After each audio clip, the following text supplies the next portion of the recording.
বলতে বলতে বাবার কাছাকাছি চলে এসেছি। বাবার মন্দির, হর হর মহাদেব। তো দেখতে পাচ্ছ এখানে অনেক ঘটনা ঘটে আছে, ফুতুনিয়া ঘটনা ঘটেছে। তো সেগুলো আমি এখন বলতে চাইছি না, কারণ আমি একটা তীর্থর মাধ্যমে আজকে ব্লগটা আমি শেয়ার করতে চাইছি।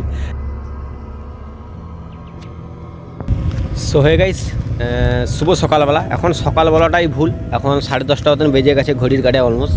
তো আজকের এখান থেকে আমি ভিডিওটা শুরু করলাম। আর আজকের এমন একটা জায়গায় এসেছি, সেটা অ্যাকচুয়ালি তীর্থ বলতে পারো, আর অ্যাকচুয়ালি এখানে শ্মশান। তো সেই ব্লগটা আজকে আমি তোমাদের মাঝে শেয়ার করব।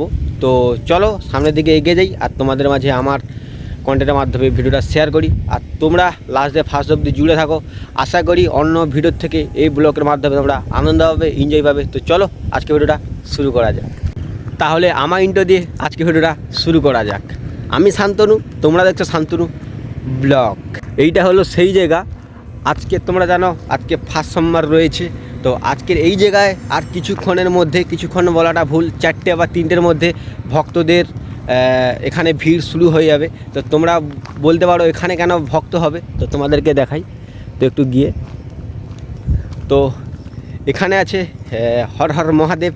তো বাবা শিবের যারা ভক্ত আছেন তারা এখানে মানে আসে জল নিয়ে নারায়ণপুর থেকে।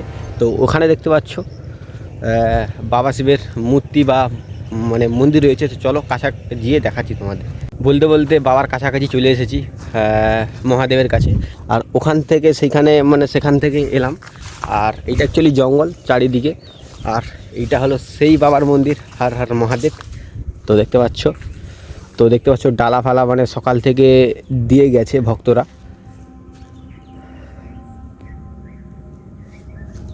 তো এই জায়গা 4-5টা দেখতে পাচ্ছ। ওইদিকে অ্যাকচুয়ালি জঙ্গল রয়েছে পুরো। আর এইটা হলো আমাদের এখানকার নদী। তো এরপর আর একটা বড় নদী রয়েছে। তারপর দুর্বাচটি বলে একটা জায়গা, যারা জানো তারা কমেন্টে বলে দিও। সেই পাশে দুর্বাচটি পড়ে। এই নদী জঙ্গলের পর আর একটা নদী, তারপরে সেই জঙ্গল বা সেই রয়েছে যার নাম দুর্বাচটি। আর এই দিকে শ্মশান রয়েছে এই দিকে। হ্যাঁ, তো যাওয়া যাবে না, কিছুটা তোমাদের মাঝে শেয়ার করছি, তোমরা দেখতে থাকো।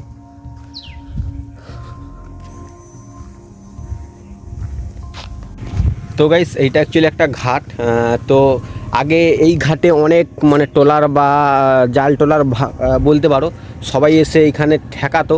আর এখান থেকে অনেক আগে মানে আমাদের মানে ওই পাশ থেকে যত লোক আসতো এখান থেকে হয়ে যত লাড অঞ্চল আছে, এলপোলট বা যেগুলো লাড অঞ্চল আছে সেইগুলোই হচ্ছে মানুষ যেত এখান থেকে। তো এখন এই ঘাটটা মানে আর ট্রলার আসে না এখানে। দেখতে পাচ্ছ ঘাটটার অবস্থা কি হয়েছে। তো এই নদীতে এখন ট্রলার কম আসে, যেগুলো হচ্ছে এই খড়ে দেখতে পাচ্ছ খড় লোড হয়ে আছে। এই খড় হচ্ছে এখান থেকে লোড হয়ে অন্য মানে জায়গায় যায় এখান থেকে। তো দেখতে পাচ্ছ নদীটা তোমরা, চারিদিকে নদীর জল। আর এখন যতটা সম্ভব ভাটা রয়েছে। তো অসাধারণ একটা জায়গা। তোমরা চাইলে আসতে পারো যারা নারায়ণপুর কাপদ্বীপে আছো। তোমরা সীমাবাদ থেকে নেমে ট্রেন লাইন থেকে তোমরা 30 মিনিট এলে এখানে তোমরা আসতে পারবে। আর ওই দিকে অ্যাকচুয়ালি শ্মশান। তো ওইদিকে আমি যাব না, আজকে একা এসেছি তার জন্যে যাব না। ওইদিকে অ্যাকচুয়ালি শ্মশান। তো এখানে অনেক ঘটনা ঘটে আছে। কেউ এখানে বসে মানে ড্রিঙ্ক করছিল, তার সঙ্গে কিছু ভুতুনিয়া ঘটনা ঘটেছে। তো সেগুলো আমি এখন বলতে চাইছি না, কারণ আমি একটা তীর্থর মাধ্যমে আজকে ব্লগটা আমি শেয়ার করতে চাইছি। তাও কিছুটা কথা বলছি। তার জন্য এখানে রাত্রে কেউ আসতে পারে না, এলে কিছু মানে ঘটনা তাদের মধ্যে ঘটে থাকে। যারা জানে তারা নিশ্চয়ই এলে আমি তোমাদের ক্যামেরা ঘুরে তার মুখ থেকে তোমাদের মাঝে শোনাতাম ওই দিকে। তো একটু তোমাদেরকে গিয়ে দেখাতে পারি। তো চলো একটু গিয়ে তোমাদের দেখাই। তো এই দিকে সেই শ্মশান রয়েছে, দেখতে পাচ্ছ পুরো ঘন জঙ্গল।